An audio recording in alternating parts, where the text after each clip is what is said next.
Assalamualaikum warahmatullahi wabarakatuh. Kami dari kelompok 12 akan mempresentasikan krisis Kuba. Awal mula negara dengan ibu kota Havana ini terletak di benua Amerika, tepatnya di Amerika Tengah, Kepulauan Karibia. Sebagai informasi, negara ini merupakan bekas jajahan Spanyol dan Amerika Serikat.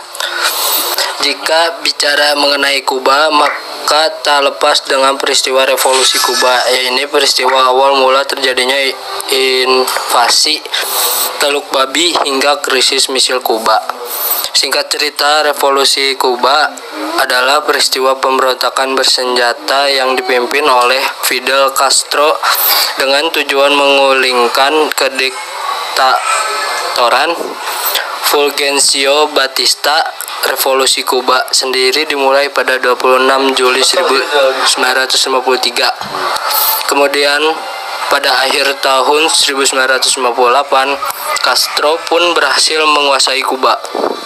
Nah, karena telah dikuasai oleh Fidel Castro, maka pada tanggal 1 Januari 1959, Fulgencio Batista pun pergi meninggalkan Kuba. Semenjak itu, Fidel Castro telah menjadi pemimpin dari Kuba. Awal mula peristiwa krisis misil Kuba sendiri berkaitan erat dengan gaya kepemimpinan Fidel Castro pada saat itu. Latar belakang terjadinya krisis Kuba. Munculnya rezim komunis di Kuba mengancam eksistensi Amerika Serikat selama Perang Dingin. Pada tahun 1961, Amerika Serikat melakukan upaya invasi Teluk Babi untuk meruntuhkan komunis di Kuba.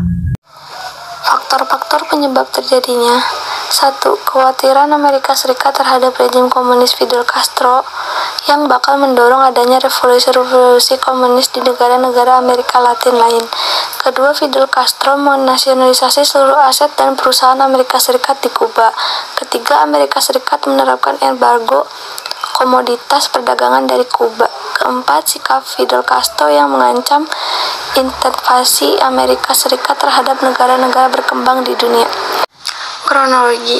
Konflik antara Kuba dan Amerika Serikat berawal dari pidato Fidel Castro dalam sidang umum PBB di New York pada September 1960. Pada pidatonya yang berlangsung lebih dari 4 jam itu, Fidel Castro mengkritik habis-habisan kebijakan invasi Amerika Serikat di negara-negara berkembang. Amerika Serikat merespon pidato Fidel Castro dengan melakukan embargo ekonomi terhadap Kuba. Di sisi lain, Kuba mengambil alih 383 perusahaan swasta dan menasionalisasi 166 perusahaan Amerika Serikat melalui kebijakan Institut Nasional untuk Pembaharuan Agraria atau INRA.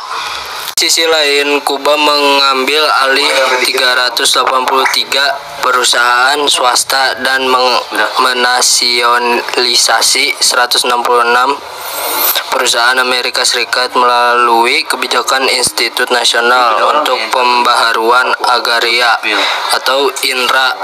Pada bulan Januari 1961, Fidel Castro memerintahkan kedutaan besar Amerika Serikat di Kuba untuk mengurangi 200 anggota sifatnya. Selanjutnya, Amerika Serikat mengakhiri hubungan diplomatik dengan Kuba dalam buku riwayat pemberontakan El Comandante Fidel Castro tahun 2013 karya Wahyu Budi N. Invasi Teluk Babi yang dilakukan Amerika Serikat terinspirasi dari skenario Guatemala. Dalam skenario tersebut, Central Intelligence of America atau CIA memanfaatkan para pelarian masyarakat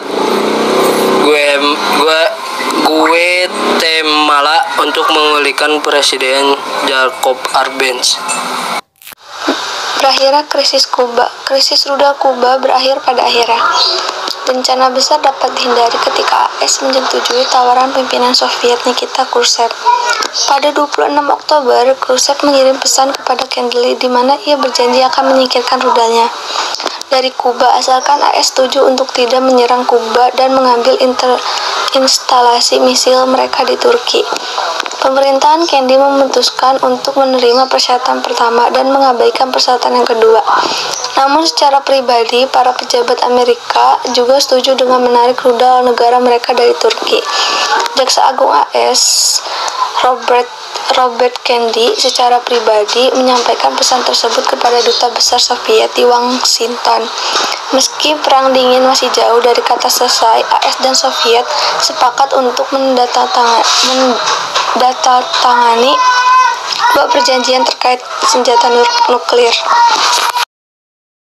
Makna dari krisis Kuba. Jadi dari kejadian ini tuh kita tidak boleh asal kritik, boleh mengkritik, lihat dulu lawan kita, takutnya nanti bakal terjadi seperti ini. Antara lain itu bakal ada bersih tegang antara orang lain atau negara